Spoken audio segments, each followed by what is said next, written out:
So today, good morning. Good morning. Today we have our Parsha class and we're going to be looking at the Torah readings for Shavuos, Bezrat Hashem. So Shavuos, please God, is starting on Thursday night. And last week, the Torah portion was Bamidbar. We read the first portion in the book of Bamidbar, in the book of Numbers. And just to refresh our memories and to remind ourselves how apropos it is that we always read Bamidbar as we are getting closer to, right before the holiday of Shavuos, because the book of Bamidbar begins with the counting, one of the times that Hashem asks for the counting of the Jewish people. And one of the lessons that we learned out from this last week was how important every single individual Jew is, that when Hashem was preparing to give us the Torah, he wanted that each one of us should understand and realize, that as an individual, each one of us is indispensable. Each one of us has a unique possibility to bring godliness into the world in our own unique way. And that the sum total of all the individuals is only complete when every single one of us is included. So this is really important for us to remember as we are getting ready for the Yom Tov of Shavuos. And the Yom Tov of Shavuos, Zaman Matan Torah Seinu, it's the time of the giving of the Torah. We want to get ourselves to a place where on Shavuos we can visualize to the best of our ability receiving the Torah once again from Hashem, which is indeed what takes place every single year on Shavuos. And that's why the Rebbe encouraged men, women, and children to to hear the reading of the Ten Commandments. Of course, this year, one should only go to shul if it is the right thing for them. Life comes first, as the Torah tells us, v'chai bahem, and we should live by them. And we can have a Kabbalas HaTorah, receiving of the Torah in our own homes, and especially if we prepare ourselves to be ready for that day. So on Shavuos, we read on the first day from Exodus, from Shemos, chapters 19 and 20. So a summary of the content of what we read on Yom Tov. So Bnei Yisrael, the children of Israel, camp opposite Mount Sinai, where they're told that God has chosen them to be his kingdom of priests and holy nation.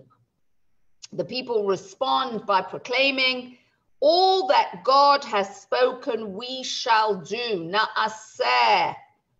All that God has spoken we shall do. On the 6th day of the 3rd month, which is Sivan, which is the month we find ourselves in now, 7 weeks after the Exodus, the entire nation of Israel assembles at the foot of Mount Sinai. God descends on the mountain amidst thunder, lightning, billows of smoke, and the blast of the shofar, and summons Moses to ascend. God proclaims the 10 Commandments, commanding the people of Israel to believe in God, not to worship idols or take God's name in vain, to honor their parents, keep the Shabbos, and not to murder, commit adultery, steal, bear false witness, or covet another's property. The people cry out to Moses that the revelation is too intense for them to bear, begging him to receive the Torah from God and convey it to them. And on the second day of Shavuos, we read from Devarim, Deuteronomy, chapters 14 to 16, which detail the laws of the Shalosh Regalim, the three pilgrimage festivals, Passover, Shavuot, and Sukkot, on which all Jews came to see and be seen before the face of God in the Holy Temple in Jerusalem. So let's go back and look at some of these parts of the Torah portions that we're going to be reading, Be'ezrat Hashem, on Shavuos. So we started off by saying that the Jewish people, Bnei Israel, arrive at Sinai and they camp opposite the mountain. So what does it say there? It says, Vayichan Sham Yisrael, that the Jewish people encamped there, Neged Hahar, opposite the mountain. So it was in the third month after the Exodus of the children of Israel from the land of Egypt. On that day, they came to the wilderness of Sinai, and Israel encamped there before the mountain. So we've mentioned this many, many times, but you cannot mention it too many times. So we will look at this concept again, that it's so interesting that when the Torah recounts about the Jewish people traveling and camping, it's always in the plural. They encamped, they arrived, they traveled. And when it comes to the Jewish people encamping at this stop, at Sinai, for the receiving of the Torah uses the expression Vayichan in the singular. So this is something that the sages point out and express the idea that something incredible happened over here. And that is Vayichan Sham Yisrael, that the Jewish people were Ke'ish Echad, like one person, Belev Echad, with one heart. And even though there were millions of Jews traveling from Egypt to Israel, and it's very normal for people to have different ideas and different visions and different ways of understanding things, because after all, we are individuals and each one of us is unique. So the fact that the Torah mentions the traveling and the encampments in the plural makes sense. And yet something incredible happens over here, and that is that Bnei Yisrael was so united and so one that the singular expression Vayichan is used over here. And this is because the Torah has this great power to bring complete peace and unity to the world. And this is the purpose of the Torah. It is to bring about peace. It is to bring about unity in every aspect of life. Unity between the physical and the spiritual, unity between people, unity within, peace within. So what is it in the Torah that was able to bring about this aspect of unity amongst the Jewish people. And the Torah tells us like this, that when was the Torah given? When did the Jewish people arrive at Sinai? It was actually in the 3rd month after the Jews left Mitzrayim, after the Jews left Egypt. We know in the Torah, we don't find the months with names. The months are numbered, and they're numbered starting with number 1 being Nisan, because that's the month in which we became a nation, in which God took us out of Mitzrayim, took us out of Egypt. For what purpose? For this very purpose that we are approaching Shavuos, for the purpose of becoming Hashem's nation, to keep his Torah, to receive his Torah and to keep his Torah. So the fact that it takes place in Sivan, which is the 3rd month, we're going to learn, the Rebbe explains the unifying concept of the number 3. So let's look at the numbers 1, 2, and 3. The number 1 stresses from the very beginning that there exists only one thing and nothing else. It's the only one. Number 2 is indicative of division. So that's the opposite of unity. You have one thing and you have another thing. These are 2 separate entities. But then you have the number 3. The number 3 has the ability to make 1 out of 2. So let's understand how this happens.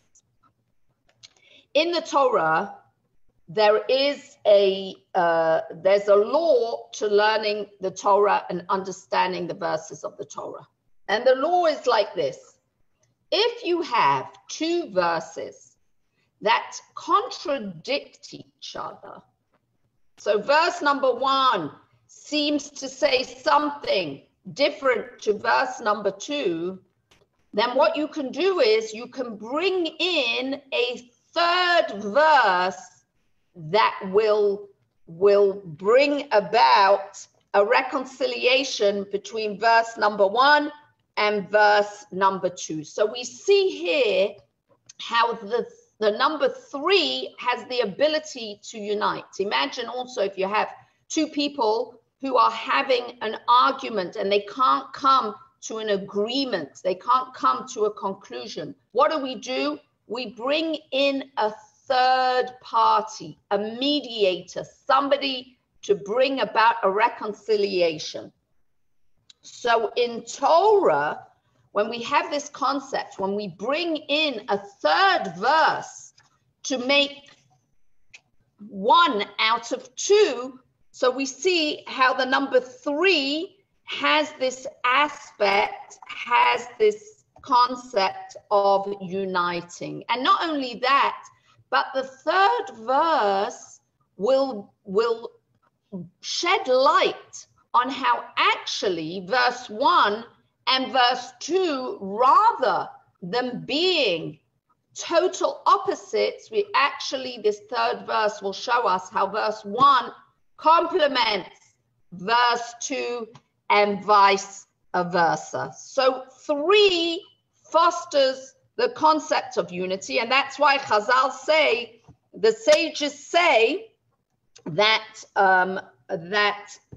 this timing of the giving of the Torah is what brought about this great state of unity. The great state of unity that Vayichan Sham Yisrael ke'ish echad belev echad, that we were like one man with one heart. And this is why The sages say, blessed is God who gave the 3-part Torah. So again, the 3-part Torah, which is Torah, Nevi'im, and Kesuvim, the Tanakh, we call it. It's divided into 3 parts, the 5 books of Moses, the Nevi'im, the books of prophets, and Kesuvim, the later writings. And it's called the 3-part Torah, because again, underlining this concept of achdus, of unity, to the 3-part nation. The Jewish nation has 3 parts, the Kohanim, the Leviim, and the Yisraelim. And in the 3rd month, in the month of Sivan. So now we can understand this unifying qualities of the Torah, which we re-experience every single year on Shavuos. And actually, Shavuos is the culmination of the counting of the Omer.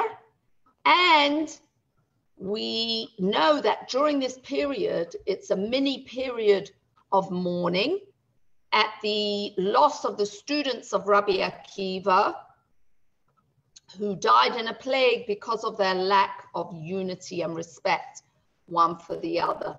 So this period of time, where we're counting the Omer, where we're counting the days down to the receiving of the Torah, it's called Sephiras HaOmer. And the word Sephira, which means to count, also comes from the word sapphire, which is to shine, like a sapphire, right? And we work on ourselves. We work on improving our character traits during this time, and specifically in the area of Avas Yisrael, of respecting one another and making space for one another. So Avas Yisrael, unity, is a very important aspect in this holiday of Shavuos. Every year on Shavuos, before the reading of the 10 Commandments, Reb Meir Premishlan would tell the following story. This story happened about 300 years ago, and it took place in Vienna. In Vienna, there lived a very wealthy tzaddik, and his name was Reb Shimshon Wertheimer. And once the king of Austria called Reb Shimshon, and he asked him the following question. He said, why are the Jewish people prosecuted more than any other nation? Reb Shimshon replied that the reason the Jews are prosecuted more than any other nation is because that's their punishment for their hatred and for their jealousy. We know the last of the 10 Commandments, we're going to talk a little bit more about the 10 Commandments, hopefully, is not to be jealous. So the king didn't like this answer. He wasn't satisfied with this answer, and he said, I'm going to give you 3 days to tell me the real reason why the Jews suffer so much. And if you don't come up with a good answer, with a better answer than this in 3 days, I'm going to banish every Jew from Vienna. That night, Reb Shimshon made what's called a she'elas cholam. That very holy Jews, when they would go to sleep at night, before they would go to sleep at night, they would ask this question and they would prepare themselves to receive the answer to the question they had in a dream. And so that night, Reb Shimshon asked this question and he received an answer. And the answer he received was that he shouldn't retract his words. He shouldn't change his mind. That the answer that he gave to the king was a correct answer. And that the reason that the Jews suffer in exile is because of hatred and jealousy. And he was told in his dream that he shouldn't worry because the king is going to recognize that what you told him was the truth. And he wakes up. Now, at that time when he had this dream and when the king had called him, it was the beginning of the winter. And the king went hunting with his officers in the forest. And when it was time, when the officers wanted to go home, they looked for the king and they couldn't find him anywhere. So they looked and they looked.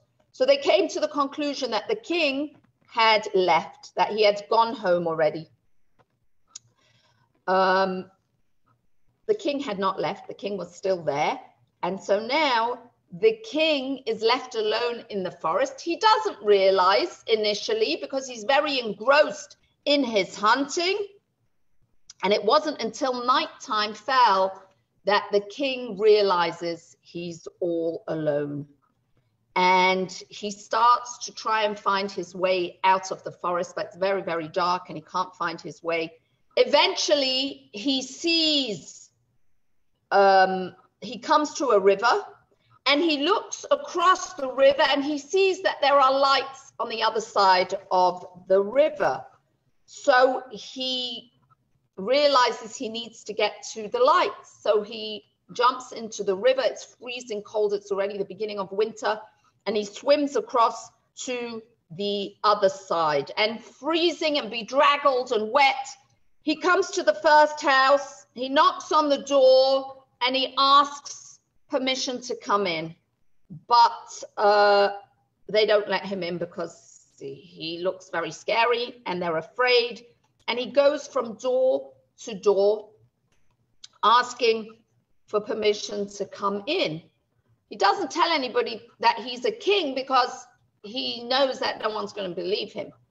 So as he's going from door to door and no one's letting him in, he comes up with an idea and he decides he's going to look for a house with a mezuzah because Jews are compassionate and they will surely help him. And so presently he finds a home with a mezuzah. He knocks on the door, and as he predicted, the Jew lets him in and gives him dry clothes and a meal, and the king is shivering. He cannot warm up. So the Jewish man lends him his fur coat. Now, meanwhile, the Jewish man's wife becomes very suspicious of this man, and she says to her husband, send him away. He's going to just steal everything from us, and including your fur coat, which you need. It's wintertime.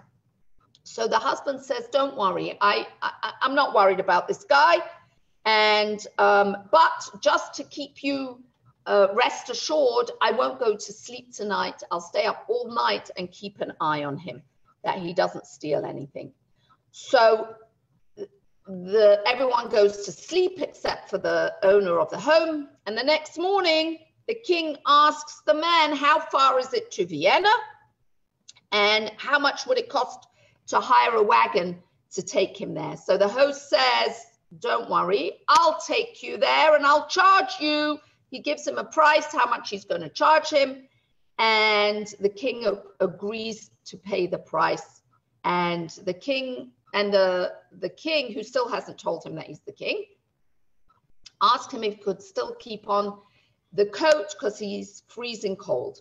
So the Jew agrees, and the wife is still worried, and she says to her husband, he's not going to pay you and he's going to steal your coat. Why are you doing this? But the Jew wasn't concerned. He wasn't worried. As they're coming close to Vienna, the Jew asks his passenger, where do you want to go? So he says, I want to go to the king's palace. So the Jews said, if we go into the king's palace and we haven't been invited, we could really get into big trouble. So the king says, don't worry, I'll take care of all of that. And they drive onto the property of the palace. And as they're approaching the palace, the king jumps out of the wagon and he runs to the palace. The poor Jew is sitting there in his wagon and he's like, oy vey, my wife is right. And not only is my wife right, but here I am, I'm stuck on the palace grounds and I could get into terrible trouble for this. Just then, an armed officer comes and says to the wagon driver, says to the Jew, the king wants to see you. So the Jew is very, very petrified. He's afraid because he could get into such trouble, he could even be killed. And they bring him before the king. And the king says, do you recognize me? And he said, no, I don't know who you are. The king looks completely different now. He's dressed in his royal garb and he's sitting on his throne. He didn't recognize him at all. He said, well, I know who you are. And he goes on to describe exactly where the Jew lives and what his house looks like. And the Jew is like, wow, Your Highness, you are brilliant. That's exactly my home. You're so wise. The king says, now this has nothing to do with wisdom. I was in your house last night and you saved my life. And I didn't tell you who I was because I knew that you wouldn't believe me, but I'm the king of Austria. And now I want to reward you for helping me. Whatever you want, I will grant you. So the Jew is very quiet and he's thinking, and the king says, maybe I'll help him along. If you want a forest, I'll give you a forest. If you want an entire city, I'll give you a city, whatever you want. You just name it and it is yours. I'm the king. I can give you anything. Jew is still quiet and the king's getting impatient. So the king says to him, look, if you don't tell me what you want, I'm just going to pay you the amount of money you ask for the ride and you can go on your way.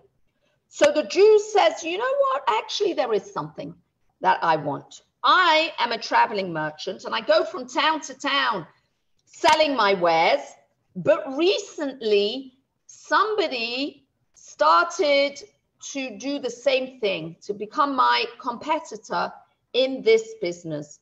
So I want to ask the king to decree that this other merchant shouldn't be allowed to go to any of the cities that I work in. The king says to the Jew, your wish is my command. I'll grant your request, but I have never met a fool as great as you are. You had an opportunity here to get anything you wanted, but because of your jealousy, all you care about is that your competition shouldn't make any money. You blew it. And he sends the Jew home. The king summoned for Reb Shimshon Wertheimer, and he said, you were so right. The Jewish people are punished because of their jealousy and their hatred. And Reb Meir Premishlam would say this story every year before the reading of the Torah, which includes the 10 Commandments. Now, let's have a look at the 10 Commandments. So we mentioned that there are 10 commandments, and the 10 commandments were given on 2 tablets. So the 2 tablets were side by side. Okay, so you had on the one side, you had the first of the 5 commandments. On the other side, you had the second of the commandments. So the first one, the first side is the first commandment, I am the Lord your God, and then you shall have no other gods. Then don't take God's name in vain. Then remember the Shabbos, and then honor your father and mother. And on the second side, you have don't kill, don't commit adultery, don't steal, don't bear false witness, and don't cover anything that belongs to your friend or neighbor. So it seems very often how it's explained is that the first side are mitzvahs bein adam lemakom, mitzvahs between man and God, and the second side are mitzvahs bein adam lechavero, between man and man. But what's interesting is that if you think of it as like an equal balance, so the 5 on one side, the 5 on the other side, but at closer examination, you see that actually it's really not a very balanced situation.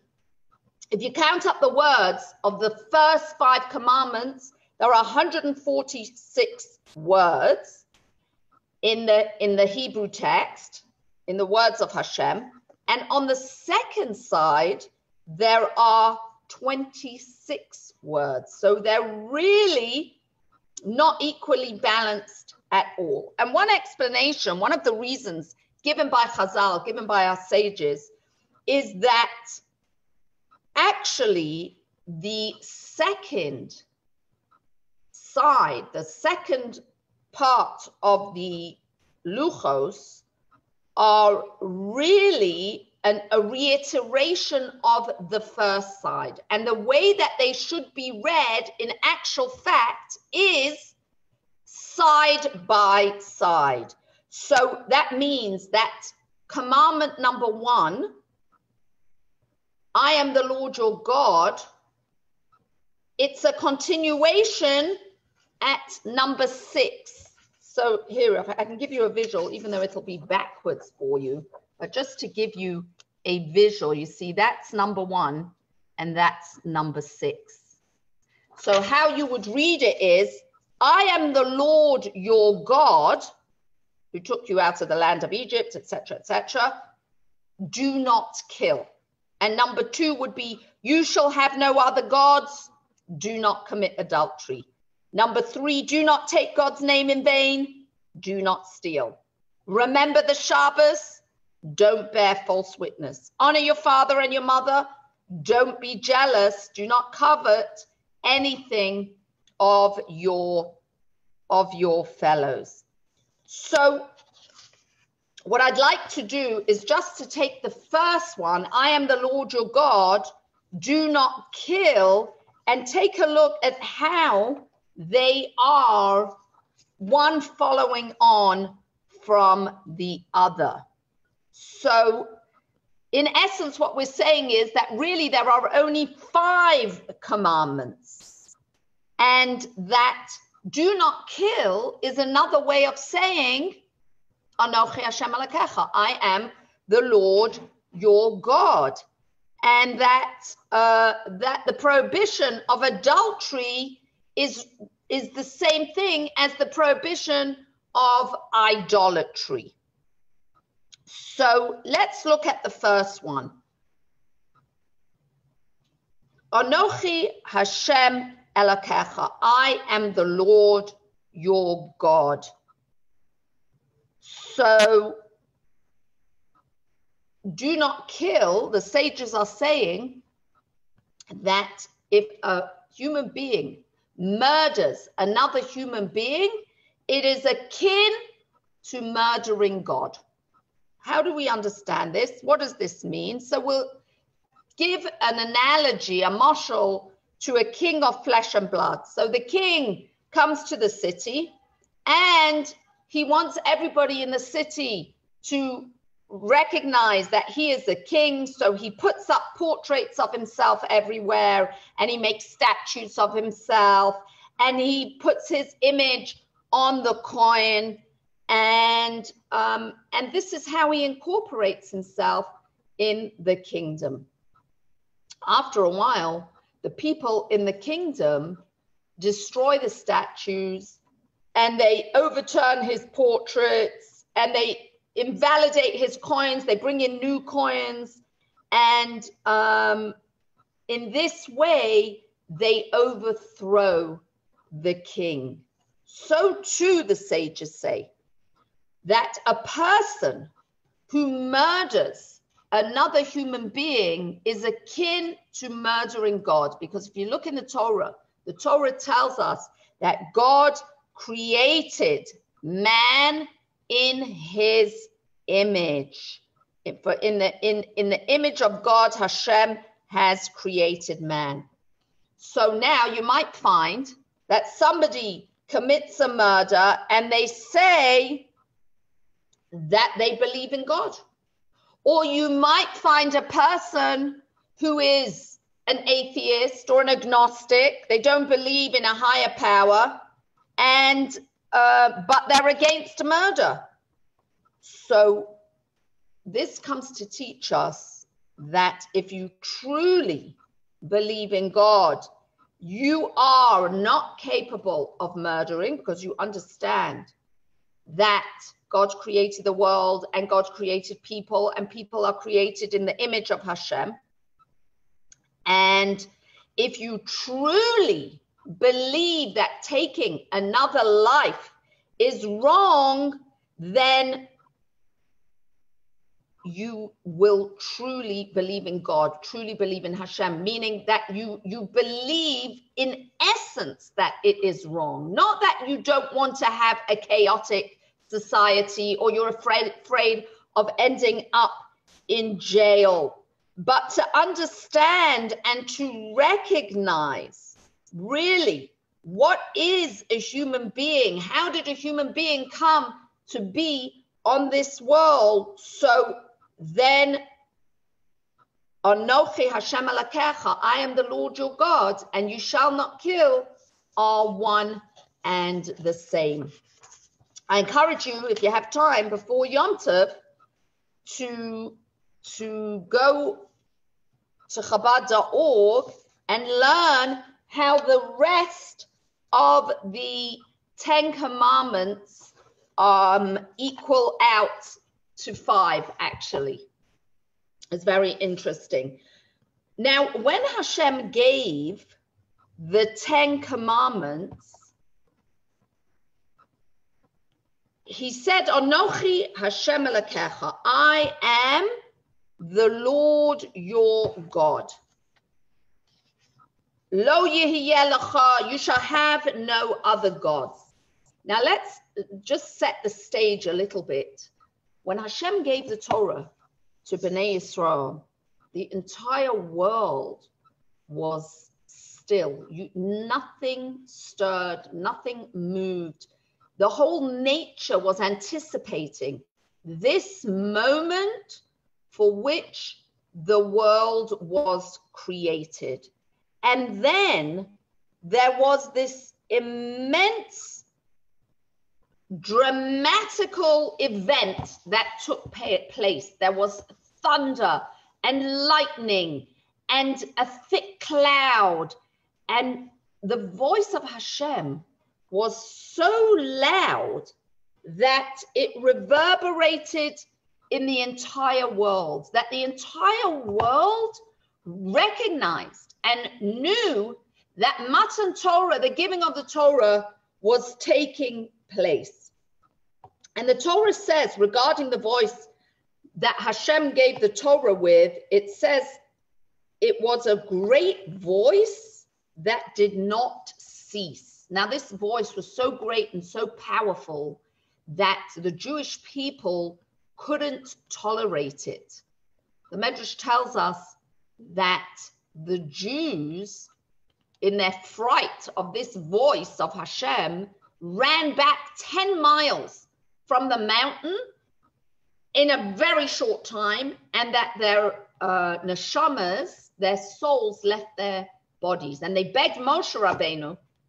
Obviously, the neshamas came back, But they beg Moshe Rabbeinu that they cannot handle this and he should continue to give over the rest of the 10 commandments.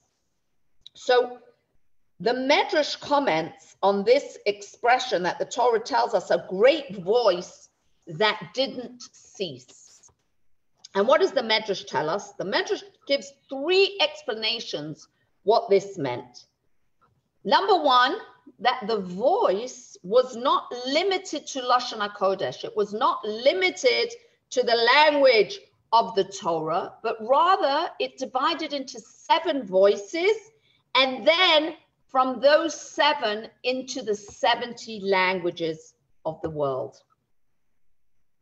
The second explanation of the Midrash is that the voice did not cease at that time, but rather it is continuous, for streaming forth from the voice that gave the Torah are those matters which are subsequently revealed through all the prophets and sages. So any prophecies, any Torah explanations for all times are a continuation of that voice that came at Sinai. And the third explanation that the Midrashim give is that the voice did not have an echo. So the Rebbe comments on this Medrash, and he says, what's the Medrash teaching us with these 3 commentaries, these 3 explanations, which also seem to be 3 completely different explanations? So first the Rebbe says, with the first explanation that Hashem's voice split into 7 and from there into the 70 languages, is that Hashem gave 613 commandments to the Jewish nation, and to the nations of the world he gave the Sheva Mitzvahs B'nai Noach, the 7 Noachide laws.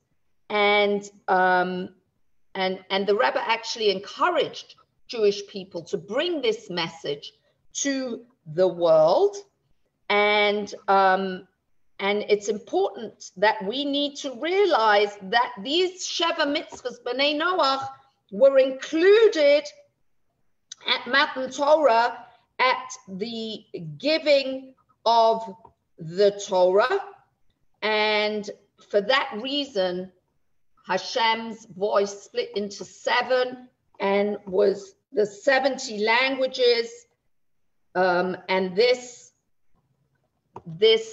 is included in the giving of the Torah. Another explanation also that Chazal tell us is that as a result of this splitting of Hashem's voice at Matan Torah, at the giving of the Torah, that's where the koach, the energy and the possibility that all the languages in the world could be elevated, because in the future the Jewish people were going to go into exile and were going to speak languages other than Lashon HaKodesh, other than the godly language with which the world was created. But at this point of Matan Torah, all the languages are infused with the voice of Hashem and with the ability to be elevated when used in prayer and when used in Torah. And so that's the first explanation. The Medrash also tells us, interestingly enough, that the word Anochi, the first word of the 10 Commandments, Anochi, tells us that God has put his very soul into the Torah. Anochi stands for, it's an acronym for Ana Nafshis Kasavis Yahavis, that God has embedded his very nefesh, his very soul, into the Torah. One might mistakenly think that this is only the 10 Commandments, but no, as the Medrash tells us, this is included in every word that every prophet and every Torah scholar will impart to the Jewish nation for generations to come. And that's why the Medrash tells us that God gave the Torah in a voice that never ceases, that even though it may not have been revealed at earlier times, it still contains the voice of Hashem whenever it might be revealed. The Medrash also tells us that the voice of Hashem didn't create an echo. When God revealed himself at Mount Sinai, at Har Sinai,